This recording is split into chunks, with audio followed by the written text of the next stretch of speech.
नमस्कार. मी कल्याणी सूरज हेडा, राहणार भुसावळ, जिल्हा जळगाव, महाराष्ट्र. स्वदेशीचा फटका ते आत्मनिर्भर भारत युवा गटातून हा विषय आज मी आपल्यासमोर मांडणार आहे. नसे राहुटी ती जळे लाकूड तेथे, स्वदेशीचा यज्ञ तो धगधगे तेथे. परकीय वस्त्रांची ती पहिली होळी, स्वातंत्र्य सूर्याची ती पहिली दिवाळी. आदरणीय परीक्षक, व्यासपीठावर उपस्थित मान्यवर आणि माझे रसिक श्रोते हो. दिनांक 7 ऑक्टोबर 1905 पुण्याचे लकडी पूल मैदान एका तरुण क्रांतिकारकाने परकीय कापडाच्या बोचक्याला अग्नी दिला आणि त्या अग्नीच्या ज्वाळा लंडनच्या मॅचेस्टरपर्यंत पोहोचल्या. लोकमान्य टिळकांच्या उपस्थितीत झालेली ती पहिली परकीय कापडाची होळी म्हणजे केवळ कापडाचा जळलेला ढिगारा नव्हता, तर तो ब्रिटिश साम्राज्यवादाला बसलेला पहिला आर्थिक आणि मानसिक फटका होता. तो क्रांतिकारी तरुण दुसरा तिसरा कोणी नसून स्वातंत्र्यवीर विनायक दामोदर सावरकर होते. आज 125 वर्षांनंतर जेव्हा आपण आत्मनिर्भर भारत या संकल्पनेकडे पाहतो, तेव्हा त्याची खरी बीजे सावरकरांच्या त्या स्वदेशीच्या आग्रहात दिसतात. मित्रांनो, सावरकरांचा स्वदेशीचा विचार केवळ भावनेवर आधारित नव्हता, तो निखळ आर्थिक राष्ट्रवादावर आधारलेला होता. सावरकर म्हणायचे, जो देश आपल्या मूलभूत गरजांसाठी शत्रूवर किंवा परक्यांवर अवलंबून असतो, त्या देशाचे स्वातंत्र्य कधीही धोक्यात येऊ शकते. ब्रिटिशांनी भारताला कच्च्या मालाची बाजारपेठ बनवले होते. इथला कापूस नेऊन तिथे कपडा बनवायचा आणि तोच महागड्या दराने पुन्हा भारतीयांना विकायचा, ही लूट सावरकरांनी ओळखली होती. सावरकरांनी जेव्हा स्वदेशीचा पुरस्कार केला, तेव्हा त्यांनी केवळ कापडाचा विचार केला नाही, त्यांनी स्वदेशी साबण, स्वदेशी काड्यापेठा इथपासून ते स्वदेशी शस्त्रास्त्रांपर्यंत सर्वांचा पुरस्कार केला.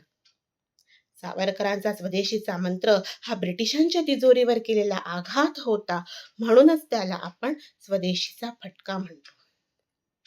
श्रोते हो, स्वातंत्र्य मिळाले, पण आपण मानसिक आणि आर्थिक दृष्ट्या किती स्वतंत्र झालो.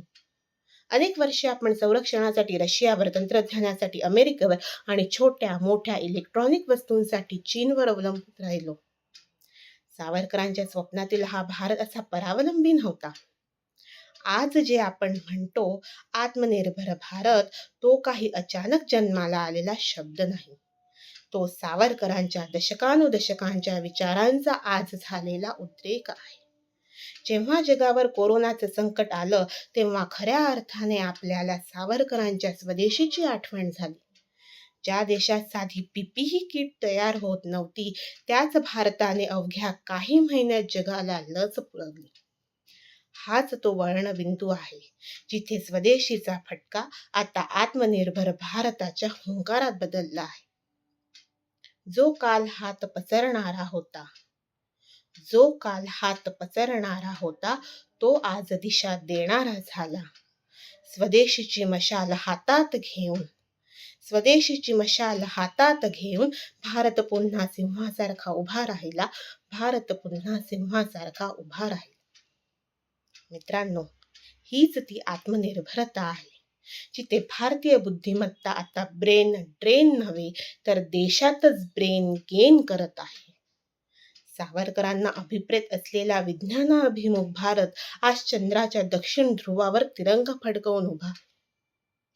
माझ्या मित्रांनो, सावरकरांनी सांगितले होते, राष्ट्रहित सर्वोपरी. आज आत्मनिर्भर होणे म्हणजे केवळ टाटा किंवा अंबानी मोठे होणे नव्हे, तर तुम्ही आणि मी वापरत असलेली प्रत्येक वस्तू भारतीय असणे होय. आजचा आत्मनिर्भर भारत म्हणजे तरी काय? हा भारत सावरकरांच्या सशस्त्र सज्ज भारताचे स्वप्न पूर्ण करतात. कालपर्यंत आपण शस्त्रास्त्रांची आयात करणारा सर्वात मोठा देश होतो, पण आज आपण तेजस आणि ब्राह्मविमान बनवत आहोत. आपण INS सारख्या विक्रांत सारखी विमानवाहू युद्धनौका स्वतःच्या बळावर उभी केली आहे आणि ब्राह्मोस क्षेपणास्त्र जगाला विकत आहोत. हा सावरकरांच्या विचारांचा विजय आहे. जेव्हा आमचा तरुण जेव्हा आमचा तरुण सिलिकॉन व्हॅलीमध्ये जाऊन काम करण्याऐवजी भारतात स्वतःचा स्टार्टअप सुरू करतो, जेव्हा एखादा भारतीय शेतकरी परकीय खतांना नाकारून नैसर्गिक शेतीकडे वळतो, तेव्हा आत्मनिर्भरता प्रत्यक्षात येते. आत्मनिर्भर भारत म्हणजे जगापासून तुटणे नव्हे. आत्मनिर्भर भारत म्हणजे जगापासून तुटणे नव्हे, तर जगाला जे हवे आहे ते पुरवण्याची ताकद निर्माण करणे होय. श्रोतेहो, सावरकरांनी वयाच्या 15व्या वर्षी देशासाठी मरणाची शपथ घेतली होती. आज आपल्याला देशासाठी मरायचं नाहीये, तर देशासाठी जगायचं आहे आणि देशाला समर्थ बनवायचं आहे. लोकल फॉर ग्लोबल हा केवळ नारा नाही, तर ती सावरकरांच्या विचारांची आधुनिक आवृत्ती आहे. आपण जोपर्यंत ब्रँडेड परकीय वस्तूंच्या मोहात अडकलो आहोत, तोपर्यंत आपण आत्मनिर्भर होऊ शकणार नाही. ज्या दिवशी आपण अभिमानाने सांगू की माझ्या अंगावरचा कपडा, माझ्या हातातला मोबाईल आणि माझ्या मेंदूतील विचार हे अस्सल भारतीय आहेत, तो दिवस खऱ्या अर्थाने सावरकरांना अभिप्रेत असलेल्या विजयाचा असेल. शेवटी एवढेच म्हणेल, सावरकरांनी पुण्यात जी ठिणगी टाकली होती, तिचा आज वणवा झाला पाहिजे. आत्मनिर्भर भारत म्हणजे केवळ आर्थिक प्रगती नव्हे, तर ते स्वाभिमानी राष्ट्र म्हणून जगण्याचे सामर्थ्य बनले पाहिजे.